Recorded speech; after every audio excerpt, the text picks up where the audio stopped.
ओम नमो शिवाय। सावन का हर दिन किसी न किसी चीज से जुड़ा होता है। उसका एक प्रतीकात्मक महत्व होता है। हर दिन किसी न किसी देवता या देवता की पूजा का प्रतीक है। कोई भी अपनी आस्था और इच्छा के अनुसार व्रत या अनुष्ठान का दिन चुन सकता है। हालांकि साल के सभी दिन अध्यात्म और शिव से जुड़े हो सकते हैं, लेकिन यह महीना विशेष रूप से सकारात्मक ऊर्जाओं को बढ़ाता है। यह व्यक्ति के समग्र कल्याण को बढ़ावा देने का एक तरीका है, चाहे वह शारीरिक, भावनात्मक या मानसिक या आध्यात्मिक हो। कई लोग, खासकर महिलाएं, अपने प्रियजनों की खुशहाली और आध्यात्मिकता को बढ़ावा देने के लिए इस महीने में उपवास रखती हैं, और अपने मनोकामनाओं की पूर्ति के लिए भी उपवास किया जा सकता है। इस सावन को विकास, समृद्धि और भक्ति का महीना कहा जाता है। ओम नमो शिवाय का जाप और हृदय को ईश्वर के प्रति शुद्ध भक्ति और समर्पण में लगाना चाहिए। आइए चलिए सुनते हैं सावन महात्म का 13वां और 14वां अध्याय। 13वां अध्याय, सावन शुक्ल चतुर्थी व्रत। भगवान शंकर सनत कुमार से बोले, अब तुम्हें सावन शुक्ल चतुर्थी को किए जाने वाले व्रत दुर्गा गणपति व्रत के बारे में बताता हूँ। त्रिलोक में प्रसिद्ध इस व्रत को भगवती पार्वती ने श्रद्धा पूर्वक किया था। इस व्रत को सरस्वती, इंद्रदेव, विष्णुदेव, कुबेर, अन्य देवता, मुनि, गंधर्व, किन्नर आदि कर चुके हैं। यह व्रत सब प्रकार के पापों को नष्ट करने के लिए किया जाता है। सावन शुक्ल चतुर्थी के दिन एक दंत वाले गणेश जी की सोने की मूर्ति बनवाकर सोने के सिंहासन पर स्वर्ण की दुर्वा बिछाकर तांबे के कलश पर स्थापित करनी चाहिए। लाल कपड़ा बिछाकर सर्वतो वृद्ध मंडप का निर्माण कर उस पर कलश स्थापित करें। लाल फूल तथा पंचपंत्रों, अपामार्ग, शम्मी, दुर्वा, तुलसी दल, बिलपत्र, इस मौसम में आने वाले सुगंधित पुष्पों तथा फलों आदि का नैवेद्य रखकर 16 उपचार से गणेश जी की पूजा करके प्रार्थना करनी चाहिए। ईश्वरन निर्मित प्रतिमा में विघ्न विनाशक गणेश जी का आवाहन करता हूँ। इसमें वे पधारे रत्नों से जड़ित उत्तम शरण सिंहासन बैठने के लिए देता हूँ, आप इसे स्वीकारें। हे पार्वती पुत्र, हे विश्वव्यापिन, हे सनातन, मैं आपको प्रणाम करता हूँ। मेरे विघ्नों का नाश करें। हे सुरेष्ठ, लाल चंदन चर्चित मैंने भक्ति पूर्वक अक्षतों को चढ़ाया है, आप इसे स्वीकार करें। लोगों के अनुग्रह के लिए तथा दानवों के विनाश हेतु एक दंत यह आपका पतवार है। प्रसन्नता पूर्वक धूप को स्वीकार करें। इस दीपों को मैं आपको देता हूँ, आपको नमस्कार करता हूँ। गणात्वा वैदिक मंत्र से लड्डू तथा खीर, कपूर, इलायची युक्त पान आपको समर्पित कर रहा हूँ। हे गणेश्वर, हे गणाध्यक्ष, हे गजानन, हे गौरीपुत्र, मेरा व्रत आपके प्रसाद से परिपूर्ण हो।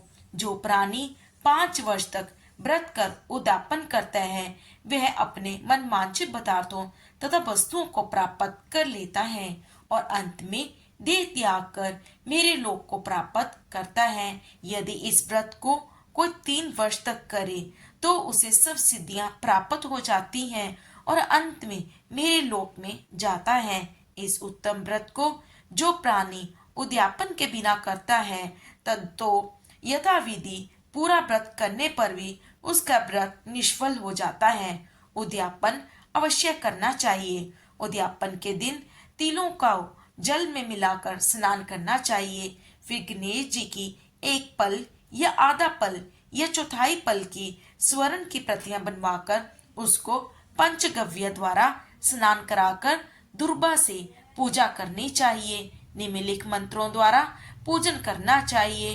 हे गणाधीश, उमासुत, विघ्ननाशक, आपको नमस्कार है।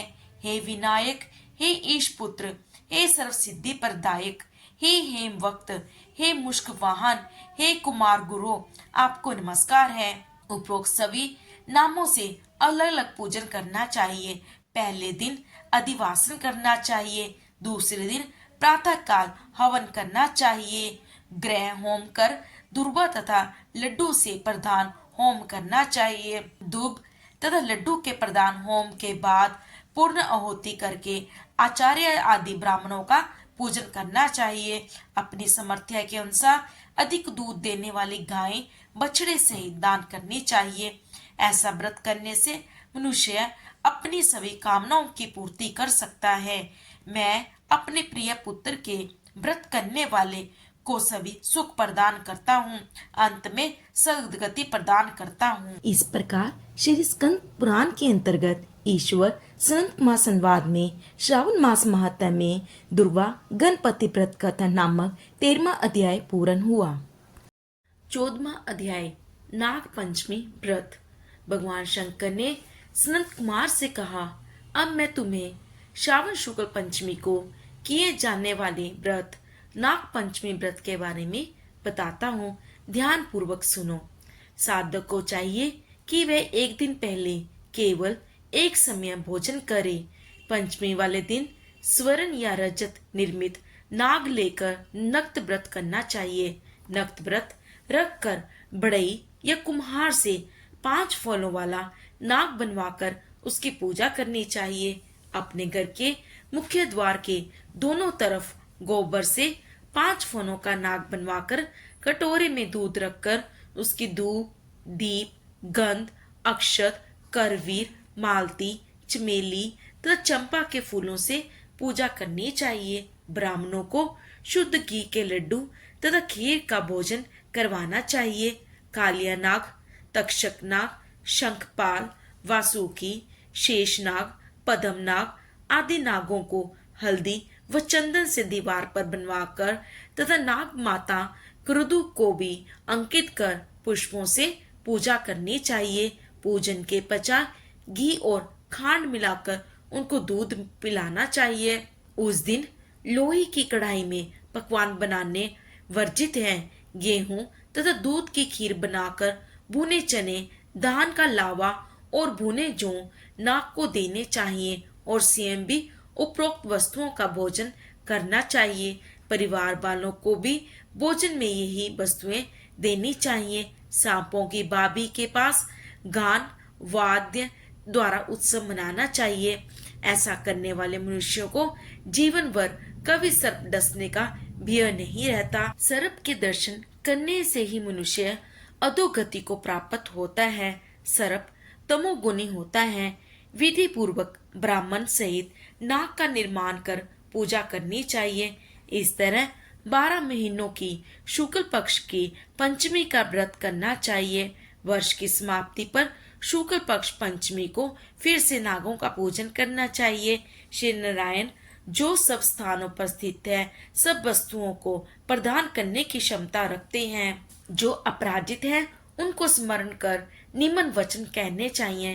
हे प्रभु, मेरे वंश में हमारे पूर्वजों में से जो भी सर्पों के दंश से अधोगति को प्राप्त हुआ हो, वो इस व्रत से तथा दान से मुक्ति को प्राप्त हो जाए। इस प्रकार व्रत, पूजा और दान से साधक के वंश में सर्प डसने के कारण जो लोग मरे होंगे या भविष्य में मरने वाले होंगे, हे सनंद कुमार, वे सब सर्प योनि से मुक्त होकर स्वर्गलोक में पहुंच जाएंगे। इस प्रकार व्रत करने वाला अपने वंश का उद्धार कर शिवजी के सानिध्य में पहुंच जाता है। हे सनंद कुमार, जो मनुष्य नाग की हत्या करते हैं, उनके परिवार में अगले जन्म में पुत्र नहीं होता और यदि होता है तो अधिक समय तक जीवित नहीं रहता। महिलाओं की कृपणता के कारण भी प्राणी को सर्प योनि प्राप्त होती है।